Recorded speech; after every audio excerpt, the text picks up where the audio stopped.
Tell me how you're buying your first car. This morning I went to the bank. I got my first car loan. I qualified for $15,000. At what interest rate? 3.5%. With the money that I have saved up, I have $7,000 in cash. I'm going to invest that into an Airbnb property and get 14% interest back, so that way I can use that money to pay off my car loan. So basically, kind of getting a car for free. Wait, Maddie, can you explain that one more time a little more simply? Yeah. So it cost me 3 cents to borrow $1 from the bank, and then I go and take that dollar, not my dollar, and I give it to someone for 14 cents. And then so 14 minus 3, 11, so I keep the difference in the middle. Wait, what's that called? Arbitrage. Boom! You buy assets that then cash flow and pay for your stuff. Okay, so we'll stop there for just a second before the Ramsey reaction. Corey, first reaction to that young lady and her dad from you. So, he's obviously doing something cool. He's teaching her in the real world, and he's involving some of his own money because he absolutely, and Dave's going to talk about this, he had to co-sign on the loan. I mean, she's 15, so she's not doing it all on herself. You're not buying an Airbnb for for $7,000, so yeah, he's allowing her a screaming deal. Like, he's giving her a huge advantage. No one would get that in the free market, but it's for educational purposes. Yeah, go ahead. I was going to say, which I think is key, is that this is not they're not constituting this strategy as here is the way to retire. Right. They're illustrating a tactic of being able to borrow money for less than you're able to invest it for. Now, she said it's basically a free car, which I would disagree with that, because you're buying the car still. It still costs what it costs. You could be investing that in something else or saving up that money for. So, it's not a free car, but I like the system he's building, because if she just saved up all the money for the car, bought the car, she'd have the car would go down in value. In this case, she has the car, she pays off the loan with her income, and if it's still flowing, then she still has the income and the car. So, I like that. And it's not like she bought an $80,000 car as her first car. Right, which I think is something that's easy to overlook. She's buying a super reasonable car for her first car, but now let's go to the Dave reaction. I mean, he's so proud. Well, he's so slimy. There's a few things. You need to take a shower after watching that. Oh my gosh. Can you pause it? That, right there, this is the beginning of the Dave meanness. What is slimy? I just don't understand how that connects to what I just saw at all. What's the joke? About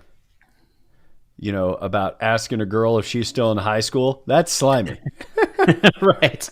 What I mean? Yeah. This is a dad trying to teach his daughter something cool about finance and choosing to posting it online.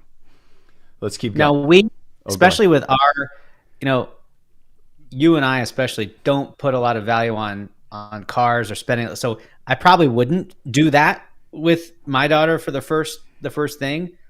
But I think you said when we were prepping, she can't buy a house yet. That's a bigger deal. So she's 15.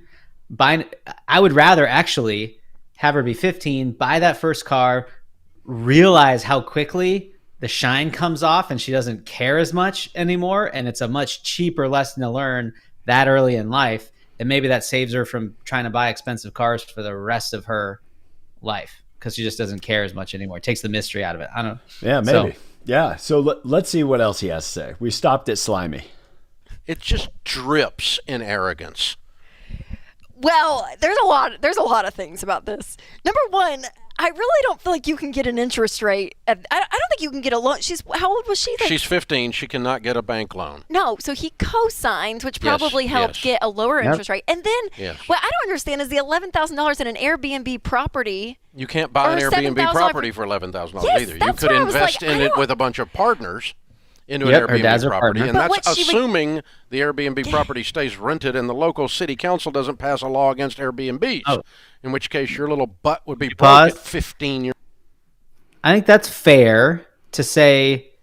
I mean, this is where it's easy to talk back at someone when they're not here to respond, just like we're doing to Dave, I guess. But he's so out there. Yeah, there's all kinds of risks in investing. So probably her dad knows that and is teaching her about that. Yes, but that's why it's all small numbers that they're doing right now. Exactly. Right. Exactly. And Dave gets even more fired up. Let's wait for it here. Years old because your father's a moron. Oh my. All right. So this is the thing.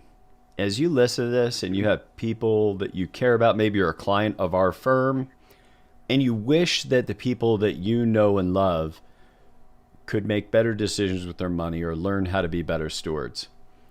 When you introduce them to an advisor, this is what they think they're going to get, is this kind of treatment.